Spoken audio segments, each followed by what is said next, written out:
Sejam bem-vindos à Fonte São Paulo. Este é o nosso canal do YouTube. Mas se você está a fim de somente escutar a mensagem, não tem problema. Também temos ela disponível no nosso Spotify.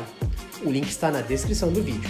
Para mais informações sobre a nossa igreja, acesse o nosso Instagram, @igrejafonte.sp. Fique agora com a nossa mensagem. Até mais! Fonte São Paulo, inspirando transformação pelo Evangelho.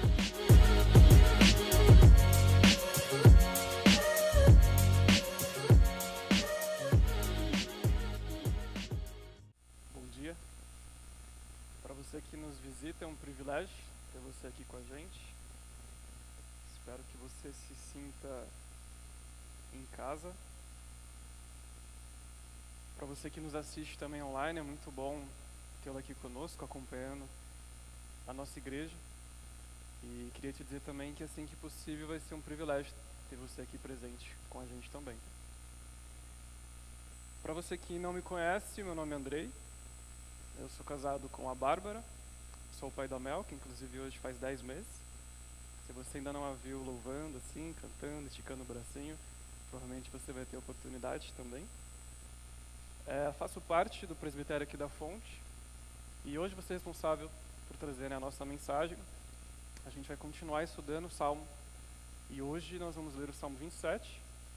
E antes da gente começar, eu gostaria de convidá-lo mais uma vez a baixar sua cabeça, a orar pedindo para que o nosso Deus conduza esse momento e fale aos nossos corações. Pai, obrigado por mais um dia. Obrigado pela oportunidade que o Senhor nos dá de nos juntarmos hoje para cantarmos, louvarmos ao Senhor, reconhecermos, Deus, a Tua grandeza acima de tudo. Obrigado por como o Senhor tem cuidado da gente, obrigado porque a gente sabe que foi o Senhor quem nos trouxe aqui hoje, Pai. Por isso pedimos que o Senhor fale ao nosso coração e que o Teu Santo Espírito nos incomode. E que, Deus, hoje a gente saia daqui impactados mais uma vez pela Tua palavra. Assim, Pai, que eu oro, em nome de Jesus. Amém. A gente tem vivido dias com alguma perspectiva de melhora do Covid, da pandemia. A gente imagina que todos nós aqui, a gente não vê a hora de poder falar sobre outra coisa, a não ser primeira e segunda dose da vacina, a não ser continuar usando máscara, tendo que continuar com isolamento e com tantos outros protocolos que há um ano e meio atrás, a gente pouco conhecia. E é ótimo poder vislumbrar essa luz no fim do túnel. Porém, ainda assim, a gente sabe que os dias passados, desde o início da pandemia, foram difíceis, ou ainda têm sido difíceis para muitos de nós, tanto por já termos sido impactados pelo Covid, ou por familiares, ou por amigos. Em situações como essa, eu imagino, assim como foi para mim, para a nossa família, nosso coração se encheu ou ainda tem se enchido de medo. E é justamente sobre esse medo, sobre essa perspectiva de olhar para uma situação tão complexa, que a gente não tem o menor controle, que eu gostaria de conversar com vocês hoje, que a gente refletisse hoje. Então, por isso, como eu falei, te convido a abrir o Salmo 27.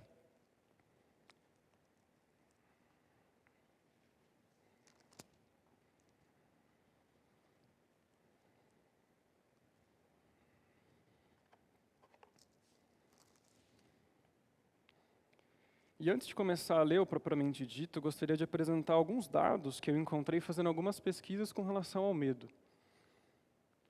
E foi muito curioso, porque basicamente a gente tem um divisor de águas desde quando toda a história da pandemia começou. Por quê?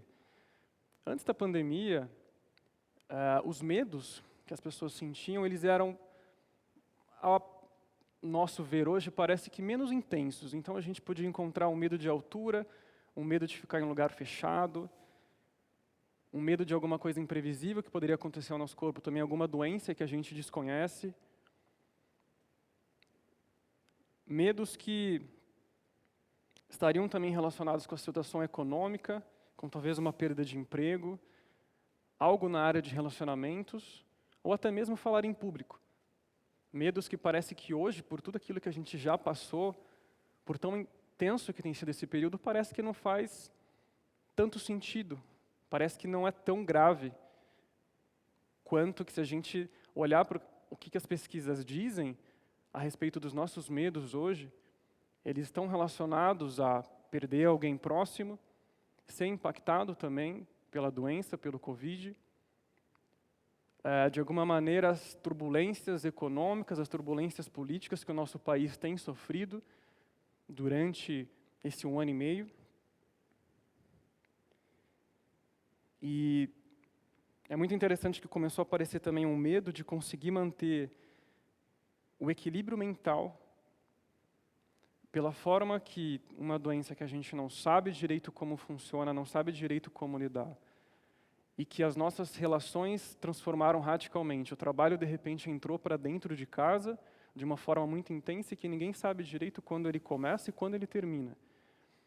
A criação dos filhos na escola veio toda para casa também. Como que consegue trabalhar ao mesmo tempo que você precisa educar, que você precisa passar um currículo de uma escola? Tudo isso começou a trazer uma série de complexidades para o nosso dia a dia. E a nossa mente, a nossa cabeça, eu imagino que para muitos de nós aqui, assim como aconteceu para mim, começou a trabalhar de uma forma diferente. Começou a aparecer um tipo de estafa mental, um cansaço mental, que antes talvez ele poderia vir mais presente em momentos mais intensos do trabalho, em momentos mais intensos nos nossos relacionamentos familiares. Só que de repente parece que isso já faz 1 ano e meio que está presente e que não sai da nossa mente. E a minha pergunta para vocês então é como que a gente lida com isso no nosso dia a dia? Aonde está Deus diante de um cenário como esse? Diante de tanta complexidade e desse medo por algo que a gente não consegue controlar. Vejamos então o que Davi fala lá no Salmo 27. E ele começa o Salmo já com uma afirmação, com uma certeza que me salta aos olhos. Veja o que ele diz no versículo 1. O Senhor é a minha luz e a minha salvação. De quem terei medo? O Senhor é a fortaleza da minha vida. A quem temerei? De início, Davi já traz um questionamento de que ele, a princípio, não tem por que ter medo, se o Senhor é a luz e a salvação dele. E da mesma forma, se a fortaleza, não tem, a princípio, alguém ou alguma coisa que eu devo ter medo. E se a gente parar para pensar um pouco na história da vida de Davi, ela em diversos sentidos é muito diferente da nossa hoje. Mas eu gostaria aqui de lembrar vocês de alguns fatos que a palavra de Deus nos diz sobre quem era Davi. Primeiro, como pastor de ovelhas, a gente pode pensar que ele talvez não passasse por tantos perigos ou por tantos medos. Mas, se a gente parar para pensar que ele ficava num campo aberto, de dia, talvez até o final do dia, num lugar onde ele poderia estar suscetível a ataques de animais selvagens ou mesmo de saqueadores, como será que ele lidava com isso? Será que era simplesmente ali olhar todas aquelas ovelhas no horizonte e saber que elas estavam todas bem? Ou será que ele também ficava, em certo sentido, numa situação de alerta constante para que, poxa, se uma ovelha, de repente, saísse ali do grupo, ele tivesse que ir atrás dela, talvez arriscar a própria vida para conseguir resgatá-la? Em outro momento da vida de Davi, prestes a ser rei, ele começou a ser perseguido pelo próprio rei vigente. Imagina você ser perseguido por um rei que ele conhece todo o território, ele tem todo o exército na sua mão, ao seu dispor, e você tem que se colocar em lugares que o rei não vai te encontrar, em cavernas, em buracos, para não perder a sua própria vida, porque o rei quer tirar a sua vida. Ou em outro momento, já como rei, quais eram os desafios será que ele tinha? Ele tinha que gerir todo um povo, ele tinha que gerir diversas cidades, o reinado dele. Ele tinha que manter constantes ataques contra povos vizinhos para conseguir manter a ordem. Ele tinha que preparar a guerra, ou se preparar para a guerra. Ele mantinha batalhas constantes para conseguir expandir o seu território e proteger o seu povo. E ainda assim, enquanto rei, o próprio filho, com um golpe de Estado, tenta tomar o reinado e começa a persegui-lo. Diante desse cenário, de novo, que é diferente do que a gente vive hoje, mas imagine onde que estava a cabeça de Davi diante de todas essas circunstâncias. Ao meu ver, ele era alguém que tinha todos os motivos para, de fato, entrar numa estafa mental, perder o equilíbrio mental e simplesmente ficar paralisado com tudo que estava à sua volta e não conseguir desempenhar bem as suas tarefas. E a resposta de como ele lidava com tudo isso está muito presente aqui no que diz já nesse versículo 1. O Senhor é minha luz, é a minha salvação e a minha fortaleza. Tem sido muito interessante acompanhar esses 10 meses, né, de vida da Mel, porque acompanhar o desenvolvimento dela, a gente começa a perceber algumas coisas aqui que, enquanto eu lia esse trecho, me fez muito refletir das descobertas que ela tem ainda como, né, uma bebezinha, mas que aos poucos tem entendido já como funcionam as coisas. E quando eu penso, por exemplo, né, com relação à luz, fica claro que quando ela enxerga a luz, aquilo para ela é motivo de festa. Aquilo para ela é motivo de alegria. Na hora de dormir, se ela vê alguma frestinha passando da porta de luz, ela se estica toda para tentar ir até essa frestinha. Se está num lugar que, ainda que seja claro, mas que acende a luz, ela de repente olha e fica com os olhos fitos lá. Quando eu penso, por exemplo, né, com relação à salvação ou algum tipo, né, de proteção que ela poderia ter, né, contra qualquer adversário, ou contra qualquer situação, né, que ela pode perceber como adversidade, eu vejo que quando ela começa a apresentar já alguns temores de algumas coisas, quando ela está no colo, de repente aquele temor desaparece e ela toma coragem, ela vai até lá e ela quer esticar a mãozinha para chegar até quando antes, né, ela pouco se mexia ou até ficava um pouco mais reclusa para fazer.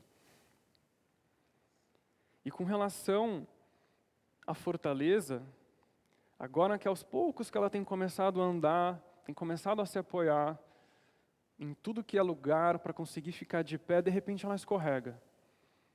Pronto, aquilo já parece que é motivo, né, para começar a chorar, para não querer mais ficar de pé novamente, mas se pega no colo e dá um abraço e fala, vamos lá. Ela tenta de novo e parece que aquilo que antes a afligia, com um abraço ela já se sente protegida e já topa seguir de novo, né, para o próximo desafio ali que ela tem enfrentado. E para a vida de Davi, por exemplo, que ele traz aqui para a gente, não era diferente também. Se fôssemos pensar nas dificuldades que ele encontrou, se o Senhor é a luz dele, é a luz que vai mostrar o caminho, é a luz que vai mostrar onde ele tem que pisar de fato. É a luz que vai dissipar as trevas, talvez numa ambiente de fuga onde ele possa estar, numa caverna, em algum lugar onde ele tenha que se esconder.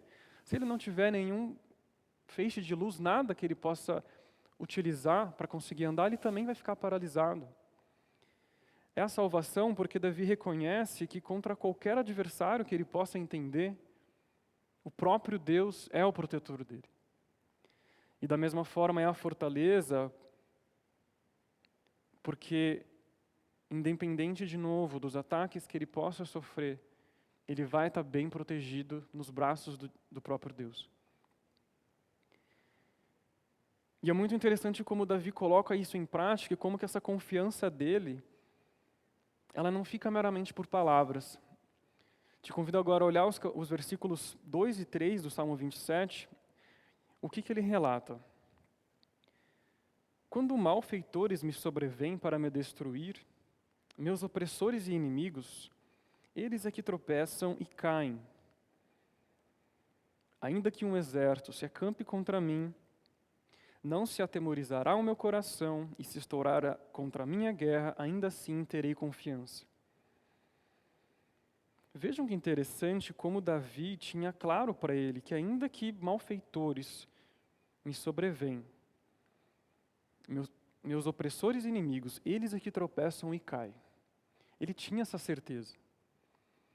Ele não tinha dúvida de que ainda que ele passasse por essa situação, seriam os próprios opressores que sofreriam com ela. Ou no versículo 3, ainda que um exército se acampe contra mim, não terei medo, não se atemorizará o meu coração, e se estourar contra a minha guerra, ainda assim terei confiança. E aí eu fico pensando, de onde será que saía essa confiança de Davi? De onde ele tirava essa certeza? A gente acabou de ler que ele reconhece que o próprio Deus é a luz e a salvação e a fortaleza, e que não importa qual é a adversidade que ele vai enfrentar, qual é a perseguição que ele vai enfrentar. E de novo, aqui fazendo um paralelo, Davi vivia num contexto de perseguição e guerra, é diferente do que a gente vive hoje. Mas pensando nas adversidades que a gente enfrenta, como que a gente tem lidado com cada uma delas? Qual tem sido a nossa resposta? Será que de bate-pronto nós temos a consciência já de percebermos que, ainda que eu passe por essa situação, eu terei confiança? Diante dessa confiança, gostaria de compartilhar com vocês uma história que aconteceu com a gente há 2 anos atrás, um pouquinho antes da pandemia. E aqui no Brasil a gente tem já há algum tempo, acho que agora nos últimos anos isso tem ficado um pouco de lado, mas aquela história do sonho da casa própria. Que desde quando você começa a trabalhar, esse tem que ser o teu sonho, é isso que você tem que almejar, é isso que você tem que conseguir. Seja por financiamento, seja fazendo horas extras no trabalho, mas é a casa própria que você tem que alcançar. E num determinado dia, 2 anos atrás, eu e a Bárbara estávamos indo para uma reunião da igreja, e de repente alguém liga, não lembro se foi no meu celular ou no dela, mas alguém lá do próprio prédio, e já fala de bate-pronto. O prédio está sendo evacuado. A gente sabia que tinha uma obra vizinha do nosso prédio, a gente sabia que estava bem parelha com o nosso muro, mas que não imaginávamos que de alguma maneira isso ia prejudicar a fundação do nosso prédio e ter algum risco de desabamento. E foi justamente por conta desse risco que essa pessoa nos ligou e disse: o prédio vai ser evacuado. Peguem aquilo que vocês podem pegar, vão para determinado hotel. Eu não lembro agora se ela passou por WhatsApp um documento já com essas considerações, ou mesmo se tinha algum folheto no hall do prédio. Mas a mensagem foi: vocês precisam sair daqui. O que a gente fez? Como eu falei para vocês, a gente estava indo para uma reunião da igreja, a gente continuou indo para a reunião da igreja. Isso era 8 horas da noite. Eu não sei ainda se para a gente já tinha ficado claro o que estava acontecendo ali e o que ia acontecer. Mas, de qualquer maneira, a gente chegou lá na reunião da igreja e perguntaram para a gente: vocês estão bem? A gente falou que sim, mas com aquele tom um pouco mais de brincadeira, apesar de termos sido despejados nesse momento no nosso prédio, tá tudo bem. Quando foi o final da reunião, a gente foi para casa, para o apartamento, conseguimos pegar aquilo que estava na nossa vista, roupa, documento, e fomos para o hotel. Chegamos lá no hotel, era mais ou menos 1, 2 da manhã, num quarto de 2 metros quadrados, com isso já considerando o banheiro, então bem apertadinho. A gente sentou na cama, olhou um para o outro e falou: nós temos a Deus, enquanto Deus permitir também um ao outro. Isso para nós, de lá para cá, mudou totalmente a nossa perspectiva do que é a confiança e do nosso relacionamento com Deus. E por que eu estou contando toda essa história para vocês aqui? Lembra daquilo que Davi fala no final do versículo 3. Ainda assim terei confiança. Confiança, se a gente fosse pensar naquilo que é a casa ou naquilo que é o prédio, que na teoria é um bem fixo, que não perde o seu valor com o tempo e que no final das contas você vai ter onde morar, de repente a gente se viu sem ter onde morar. Contando só ao final da história para vocês, acabou que deu tudo certo, a gente morou praticamente 50 dias no hotel. Tivemos amigos aqui que nos ajudaram com comida, afinal de contas, né, a gente não tinha cozinha, o hotel deu para a gente uma bolsa que era para fazer tudo o que a gente precisava enquanto pudéssemos viver ali naqueles dias. Nossos pais e família nos ajudaram, né, com a parte de lavanderia. A própria construtora depois arcou com todas as questões de rescisão do contrato, da mudança, tudo. E posso falar para vocês que no final a gente até gostou, e quando a gente passa hoje na frente do hotel, a Bá ainda lembra dos cafés da manhã de lá e do croissant do hotel. Mas de fato, hoje a gente olha para toda essa história e a gente percebe como Deus ali esteve presente. Ainda assim, a gente pode ter a confiança, olhar um para o outro e falar: o que é mais importante aqui na nossa vida é o nosso relacionamento com Deus e aquilo que a gente vai construir na nossa caminhada junto, mirando o próprio Deus, mirando ser mais semelhante, né, com o próprio Cristo. E o que essa situação poderia nos ensinar? Por que eu falo de ensinar? Gostaria aqui de voltar, né, com vocês ao texto bíblico, e agora a gente lê o versículo 11 e 12. E veja o que Davi descreve nesses dois versículos. Ensina-me, Senhor, o teu caminho, e guia-me por vereda plana, por causa dos que me espreitam. Não me deixes à vontade dos meus adversários, pois contra mim se levantam falsas testemunhas e os que só respiram crueldade. Veja que interessante o que Davi descreve aqui nesse trecho. Ele pede para o Senhor ensiná-lo e guiá-lo por vereda plana por causa daqueles que estavam acerca dele, por causa da adversidade que ele enfrentava. Diante desse cenário, quando foi a última vez, ou quantas vezes será que a gente se coloca diante de Deus, passando por uma adversidade e pedindo para que Deus nos ensine com aquela situação? Confesso para vocês que para mim, né, não é nada fácil. Muitas vezes a minha tendência já é querer fazer as coisas com a minha própria mente, a minha própria força. E Davi, como um guerreiro, como alguém muito hábil, como um líder, ele se coloca diante de Deus e pede para o Senhor ensiná-lo e guiá-lo. Esse versículo começa a mostrar para a gente o nível de intimidade e a proximidade que Davi tinha do próprio Deus. De diante de uma situação complexa, pedir: Senhor, me ajuda, me ensina, eu não sei o que fazer aqui. E por outro lado, ao mesmo tempo que ele confessa: Senhor, me ajuda, me ensina, no versículo 12 ele demonstra como ele conhece também a própria soberania do próprio Deus. E o porquê disso? Não me deixes à vontade dos meus adversários, pois contra mim se levantam falsas testemunhas, e os que só respiram crueldade. Ele pede para que Deus não o deixe à deriva, não o deixe à vontade de quem quer fazer o mal para ele. Ele reconhece que está nas mãos do próprio Deus o fato de que quem está à volta dele trazer algum tipo de adversidade a ele ou não. Olha que interessante também, por outro lado, a gente perceber o coração aberto que Davi tinha diante do próprio Deus. Primeiro, ele não tem vergonha de pedir ajuda. Depois, ele também não tem vergonha de falar: Deus, se o Senhor puder e quiser, não me deixe passar por essa situação, me livra disso. Eu sei que pode ser muito duro, muito difícil, talvez o Senhor até queira me ensinar algo aqui, mas eu sei que o Senhor pode evitar que eu passe por isso. E de novo, quantas vezes nós oramos para Deus com um coração aberto como esse? Como alguém que pede ajuda e reconhece a soberania do próprio Deus a ponto de falar: Senhor, eu sei que o Senhor tem tudo em tuas mãos. Se for do teu querer, não permita que eu passe por isso. A gente também percebe da intimidade, né, que Davi tinha com o próprio Deus e dessa relação de dependência que ele tinha com o próprio Deus, se a gente voltar os nossos olhos também para o versículo 9 e 10. E lá no versículo 9 diz assim: Não me escondas, Senhor, a tua face.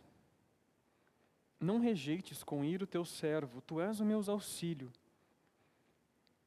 Não me recuses nem me desampares, ó Deus da minha salvação.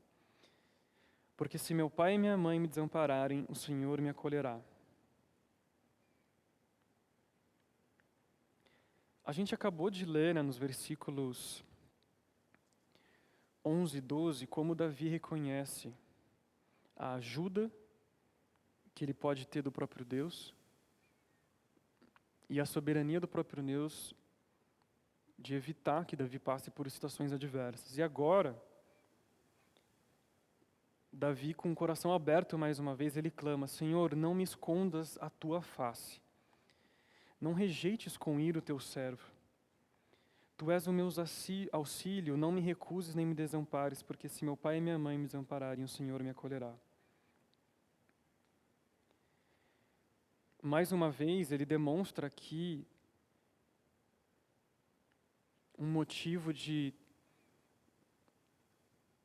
ajuda, de Senhor, eu careço de Ti. Eu não consigo fazer nada sem a Tua presença, eu não consigo fazer nada sem o Senhor. O Senhor é o meu auxílio. E é interessante também a gente pensar, né, de novo, na história de Davi e de como nós temos, né, diversos relatos da maneira como ele se relacionava, né, com o próprio Deus. E aqui eu gostaria, né, de fazer uma comparação com outros líderes ou reis que Israel teve.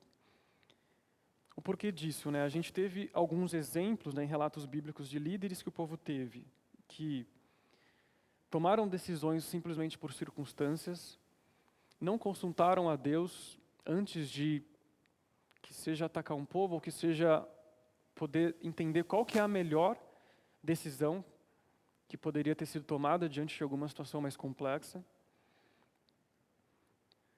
Situações de líderes que consultaram falsos profetas. Enquanto que, pelo lado de Davi, todas as circunstâncias que a gente identifica, né, que ele teve de dificuldade, ele perguntava, ele conversava com Deus, ele queria saber o que era melhor para ele fazer em cada situação. Vejam, então, como ele tinha muito claro a relação de dependência para tudo aquilo que ele fosse fazer, que ele tinha que ter com o próprio Deus. Ele não abria mão dessa conversa e dessa intimidade com Deus. E eu não sei qual pode ser a situação, né, que você enfrenta hoje, de dificuldade, que seja ainda, né, pela pandemia, que seja por alguma situação de trabalho, que seja por algum tipo, né, de perseguição,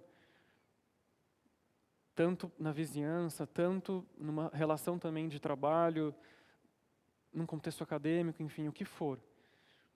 Qual que é a adversidade que você tem enfrentado?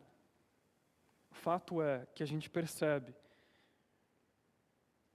pela forma que Davi se coloca diante do Senhor, como ele encontrava o amparo, como ele encontrava o acolhimento, como ele encontrava a luz para tudo aquilo que ele fosse fazer na vida dele. E é evidente que para nós também, né, quando refletimos, né, em cima desse texto, que a nossa resposta para essas situações ela deve ser a mesma também. E eu entendo que tem diversos momentos e situações que a gente não sabe o que orar, a gente não sabe o que colocar diante de Deus para clamar pelo direcionamento dele e pela resposta que a gente quer ter, pela melhora que a gente quer ter com alguma situação difícil que nós temos enfrentado. Porém, o que fica claro aqui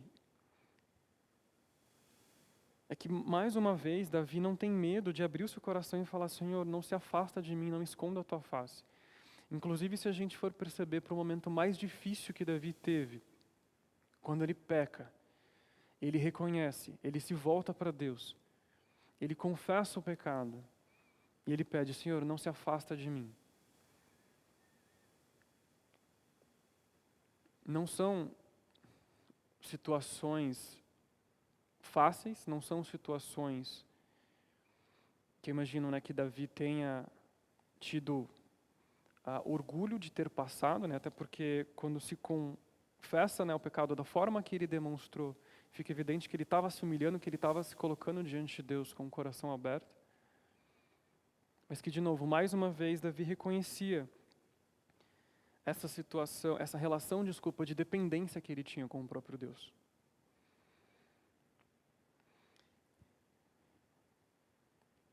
E se a gente olhar aqui para mais um versículo, mais dois na verdade, né?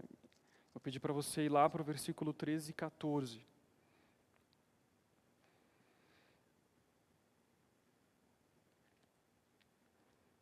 E o texto diz assim: Eu creio que verei a bondade do Senhor na terra dos viventes. Espera pelo Senhor, tem bom ânimo e fortifica-se o teu coração. Espera, pois, pelo Senhor.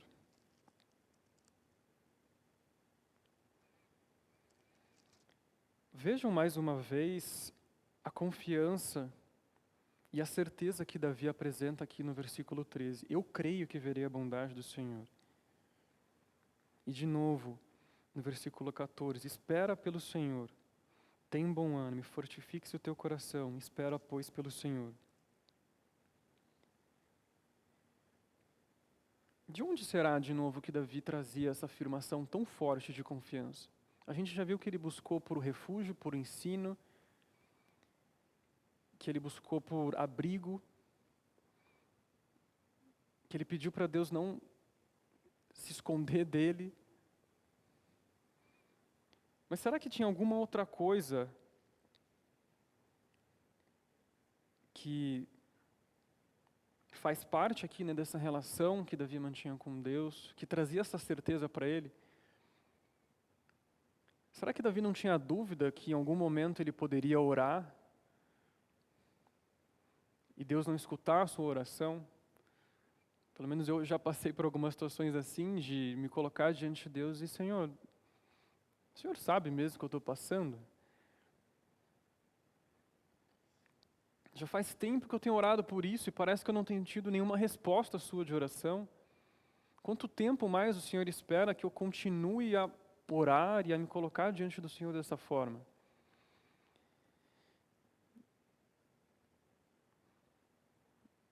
Algumas vezes, de fato, já bateu até alguma dúvida para saber se Deus estava me escutando ou não. E aqui, quando eu olho, né, para essa afirmação de Davi, eu creio e espera pelo Senhor, de novo fica evidente para ele de que Deus vai escutá-lo. E de onde ele tira essa confiança? Vejam o que o versículo 8 nos diz sobre essa confiança, essa relação de intimidade que Davi tinha. Ao meu coração me ocorre, buscai a minha presença. Buscarei, pois, Senhor, a tua presença. Em outras palavras, aqui buscando até uma outra tradução, né, para ficar um pouco mais claro o que esse texto quer dizer, quando Davi fala, ao meu coração me ocorre, é como se ele tivesse dito, o meu coração ouviu tua voz dizer, venha e entre na minha presença. E o meu coração respondeu, Senhor, eu irei. Então vejam que toda essa base de confiança de Davi, ela está intrinsecamente ligada com um convite que o próprio Deus faz para ele para entrar na gloriosa presença. E aqui, de novo, eu gostaria de fazer uma pergunta para vocês, que é: quando foi a última vez que você aceitou o convite de entrar na presença de Deus? Quando foi a última vez que você ouviu a voz de Deus? Será que a sua consciência está sensível para o falar de Deus e o caminhar com Ele dia após dia, para reconhecer a todo momento essa relação de dependência e de intimidade que nós precisamos ter com Deus? Será que as adversidades e as complexidades do dia a dia já encheram tanto o seu coração que ele está lá tão endurecido que fica difícil até de começar uma oração? Será que as nossas orações elas têm sido somente orações que a gente faz talvez nas refeições ou de maneira mais rotineira no nosso dia a dia, mas sem colocar de fato o nosso coração diante do Senhor e respondendo a esse convite que o próprio Deus faz?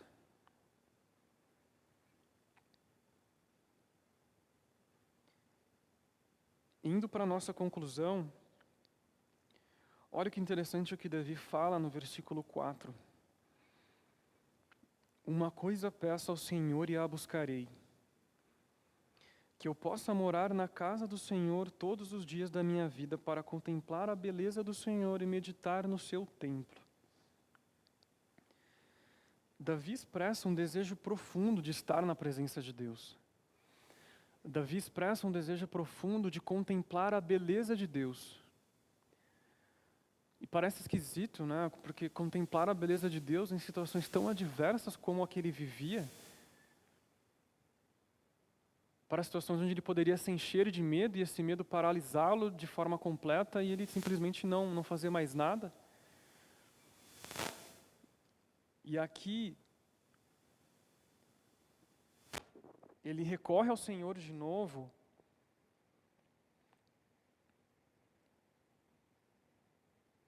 dizendo ao próprio Senhor: o que eu peço e o que eu busco é que eu possa morar em sua casa e contemplar a sua beleza. Vejam a relação de intimidade que ele buscava manter com o próprio Deus. Vejam a forma, então, que se a gente recapitular aqui o que nós lemos, né, nos versículos anteriores, desde quando Davi reconhece que o próprio Deus é a luz, salvação e a fortaleza, de que não há motivo algum para ele temer, independente de qual for a situação complexa ou a adversidade que ele vai enfrentar. Ainda que um exército se acampe, ainda que eu seja perseguido, ele tem essa confiança.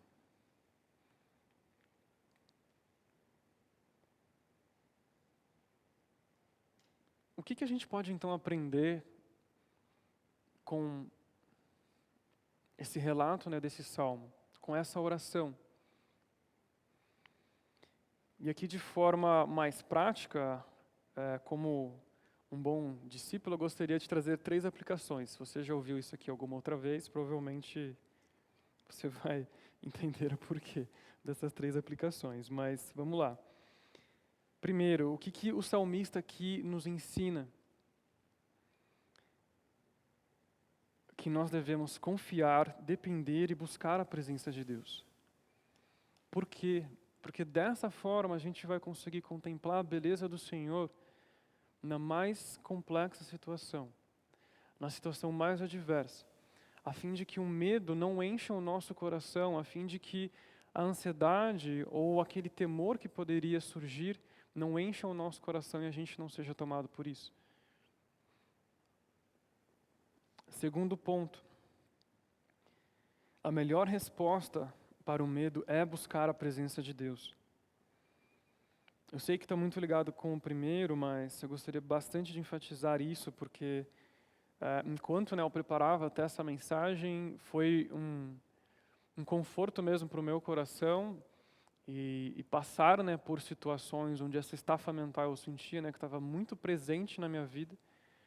Poder contemplar a beleza de Deus, conhecê-lo, entender quem que de fato é o Criador, manter um relacionamento com Ele, a fim de conhecê-lo não simplesmente porque eu tenho que fazer um check no meu devocional, mas de separar um tempo de qualidade com Deus, de separar um tempo onde de fato eu leio a palavra, onde ou quando eu tenho aqui que seja 30 minutos separado para conseguir fazer um devocional, para ler com cuidado e orar ao Senhor em resposta àquilo que eu acabei de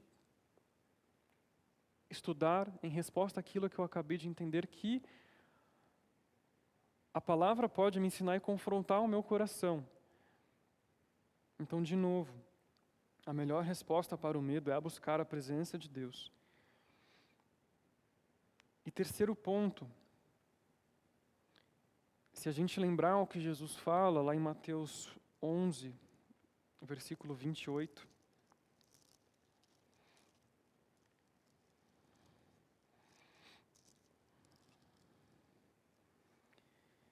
Vinde a mim todos os que estáis cansados e sobrecarregados, e eu vos aliviarei.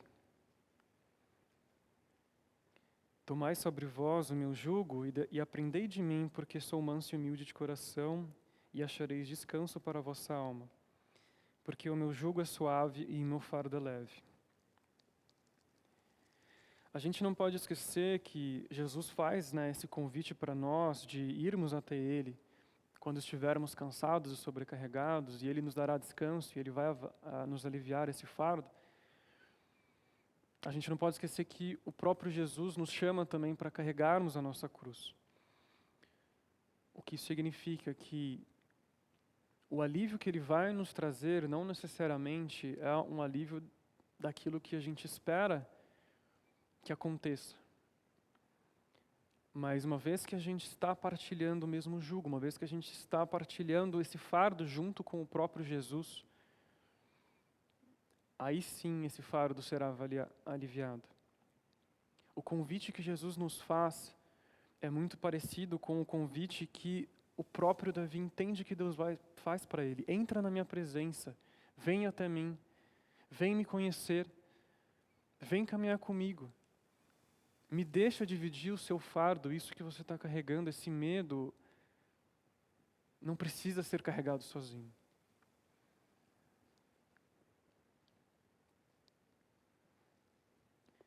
Queridos, que a gente não esqueça que